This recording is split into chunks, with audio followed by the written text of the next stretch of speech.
여러분 반갑습니다. 특히 그동안 공직에서 국가와 민족을 위해 수고하신 여러분 앞에 행정 실무에 대한 이런 말씀을 드리게 된 것을 영광스럽게 생각을 합니다. 우선 우리가 행정 실무를 하기 전에 우리가 행정사의 자세가 중요하니까 그 자세를 어떻게 가져가야 되느냐 이것부터 말씀을 드릴까 합니다. 저는 이 자세를 신사, 행정 이런 말 한번 잡아왔어요. 신사, 행정. 그게 무슨 말이냐? 국민에게 신뢰를 줘야 됩니다. 신뢰가 가장 중요합니다. 여러분 인간관계에서 신뢰가 가장 중요합니다. 믿음이 그렇죠? 근데 우리 행정법의 원칙에도 신뢰 보호의 원칙이 있어요. 그렇죠? 네. 신뢰 보호의 원칙. 그럼 이거 뭡니까? 우리 행정기관이 어떤 소극적이나 적극적으로 운동을 하는 것, 정당한 행위. 이것은 국민이 신뢰를 해줘요. 아, 그렇게 됐구나. 그건 맞구나. 그렇죠? 이런 신뢰 보호의 원칙이 행정법의 원칙에 되어 있습니다. 그렇기 때문에 이 신뢰가 중요하다. 신의가 중요하다. 저는 그래서 제 이름을 좀 잘 지었고 행정사 하라고 지금 완전한 완자 믿을 신자거든요. 그죠? 완전히 믿었다가 근데 확실히 신뢰를 해줘요. 고객들이 와서 신뢰를 해야 되잖아요.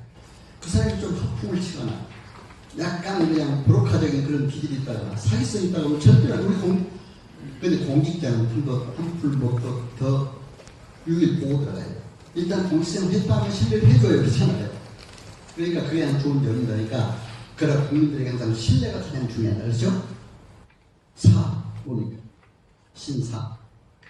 국민을 사랑하는. 행정사법 1조에도 국민의 편익을 위해서 행정사가 있다 이렇게 있습니다. 목적이 행정사법 목적이. 그렇죠? 국민을 사랑해야 돼. 선교 봉사해야 돼. 국민을 위해서. 그렇죠? 그런 의식이 먼저 앞서야 된다. 그러면 행정사로서 훨씬 더 위상 이런 것도 우리가 강화해 나갈 수가 있다 이렇게 봅니다. 신사행전이라고 했죠. 행정실무에 관한 전문성을 가져야 돼요. 행정실무에 대한 이런 숙지하고 여러 가지 잘 알아야 돼요. 그렇죠? 저는 여러분들이 이제 행정실무뿐만 아니라 행정상 상당히 포괄적이고 광범위하고 그렇죠? 광범한 내용의 전문성이 돼야 되더라고요. 상담하는 전문성도 있어야 되고 실무할 때 우선 금방 판단하는 전문성도 있어야 돼요. 그렇죠? 능력도 있어야 돼요. 어떤 법이 적용될 것인가. 노래방이 영업변경에 당했는데 음악산업진흥에 관한 법률 딱 나와야 되겠죠? 그럼 그 법의 시행령 시행규칙 국격 취득업무다. 출입국관리법 국적 딱 법에 나올 수 있도록 미리미리 다 준비해줘야 돼요. 그렇죠? 그러면 행정사가 훨씬 더 크게 발전할 수가 있다. 이렇게 전문성을 가져요. 그렇죠? 학교 법령에. 그래서 아까 신뢰 구축의 원칙이 있습니다만 우리 행정법의 원칙이 몇 가지가 있습니다. 법률 유보의 원칙. 반드시 법에 근거해야 돼요. 그렇죠? 행정 공무원. 그리고 우리 행정사 행정심판할 때도 과연 공무원이 법에 근거해서 행정처분을 했느냐. 이걸 잘 찾아내야 돼요. 그렇죠? 법에 위법한 행정이나 행정심판의 대상이 되니까. 행정구제의 대상이 되니까. 그래서 이런 걸 잘 봐야 된다. 비례 원칙 있잖아요. 권익과 사익의 비례. 특히 우리가 토지보상 행정사회로서 예를 들면 도로를 내는데 개인의 토지를 수용을 했어요. 그런데 수용비는 아주 주변가격이 훨씬 적게 줬어요. 그럼 사익이 너무 기대됐잖아요. 공익을 위해서는 좋았는데 그렇죠? 그런 건 배려를 위해서 비례의 원칙이 적절히 적용돼야 된다. 그렇죠? 이런 원칙들이 우리 행정의 원칙입니다. 그리고 이제 부당결국 분리의 원칙. 절대로 어떤 기부 체납을 했다고 해서 거기에다가 뭐 건축물을 투자하고 한다든가 그런 것을 또 해줘서는 안 된다. 또 행정 자기구속의 원칙. 선례의 구속. 어떤 선례가 있으면 그렇죠? 법원에서 판례가 있으면 그게 판례에 구속당하잖아요. 그런 원칙을 우리가 지키는 우리가 행정사로서 일을 해야 된다. 이렇게 봅니다. 그러면 이제 우리가 행정사 실무에서 가장 중요한 것, 특히 우리 행정사는 행정구제제도를 잘 알아야 됩니다. 행정법에 몇 가지 특징이 있어요. 헌법에서 그렇지만 행정법도 행정조직에 관한 법, 행정작용에 관한 법, 행정구제에 관한 법, 그렇죠? 행정조직이 뭡니까? 우리가 정부에 50개 조직이 있다. 중앙정부조직, 시도 광역단체, 기초단체, 조직 알아야 되잖아요. 여기서 조직에 관한 겁니다. 행정작용에 관한 겁니다. 그건 이제 행정기관과 국민과의 관계, 사인과의 관계, 이런 관계도 알아야 되잖아요. 그건 국민의 기본권이 얼마나 침해됩니까? 율법부당한 행정처분으로 인해서 국민이 얼마나 피해를 받느냐. 구제적인 거예요. 바로 그렇죠? 그 다음에 이제 이 작용, 행정구제법이 또 우리가 해야 될 중요한 겁니다. 행정구제제를 잘 알아야 되잖아요. 행정구제는 이제 율법한 행정행위를 해서 손해를 받았을 때는 손해배상입니다. 적법한 행정행위로 인해서 손실을 받았을 때는 손실보상제도. 그 토지보상이 우리 주요 쟁점들이 있습니다. 그렇죠? 그 다음에 또 뭐가 있습니다. 행정소송, 행정심판들. 그렇죠? 행정소송은 이제 변호사들이 해야 되니까 우리가 거기까지 깊이 갈 것은 없습니다. 그러나 제가 국가소송수행 담당관을 한 10년 동안 해왔어요.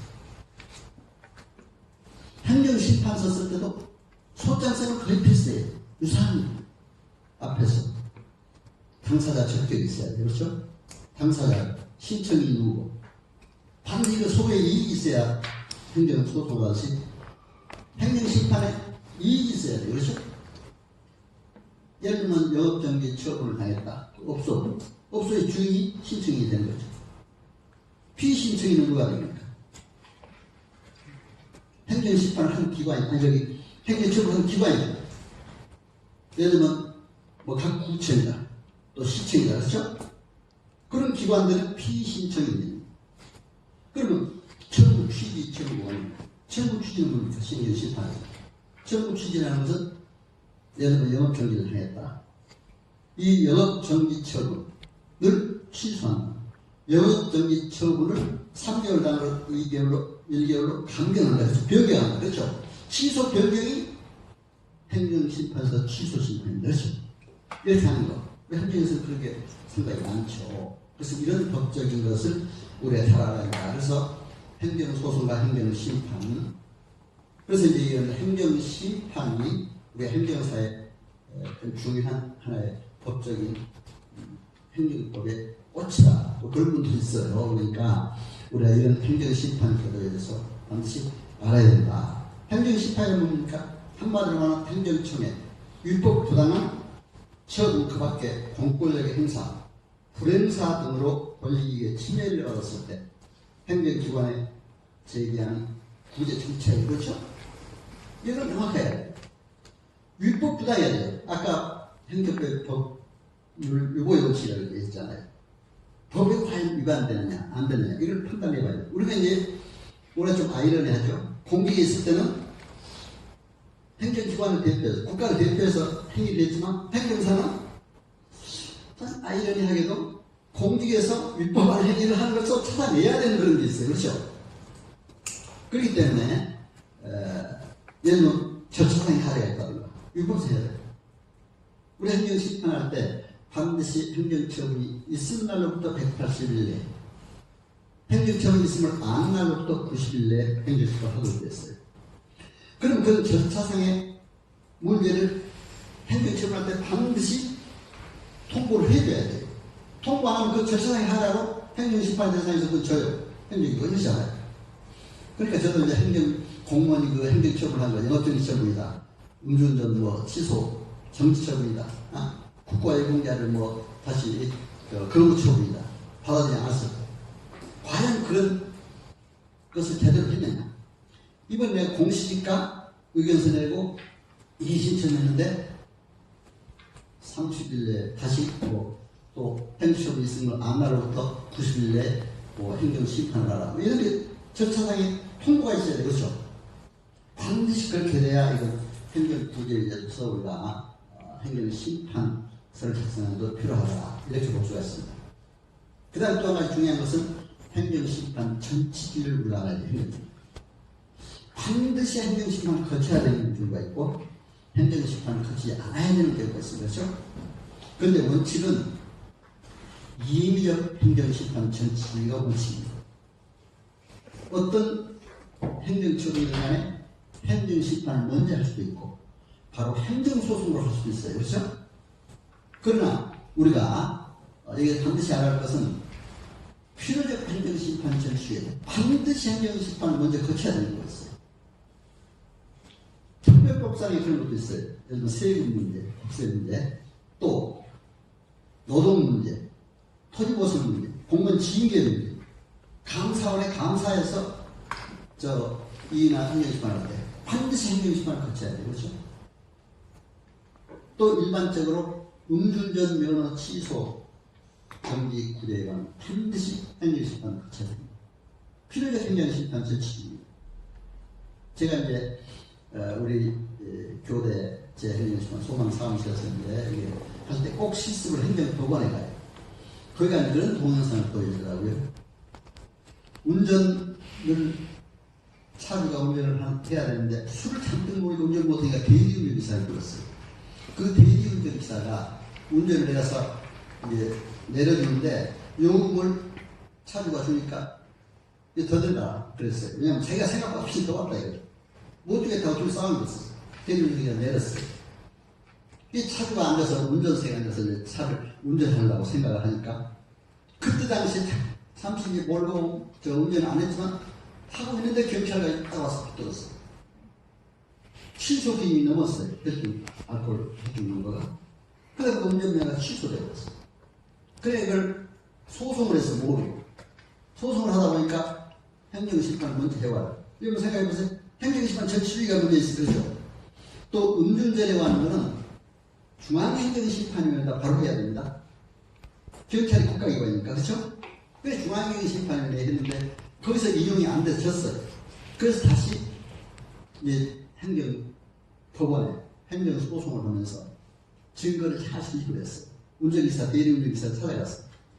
내가 여기에서 한발 잡고 움직이지 않은 것만 입증해달라고 했어요. 근데 그 사람이 또 지혜롭게 이거 사진을 찍어놨어. 내가 그걸 내려준 자리에. 그래, 운전기사가 보니까 정말 거기서 한발짝 움직이지 않았거든요. 그걸 증거를 삼아서 했어요.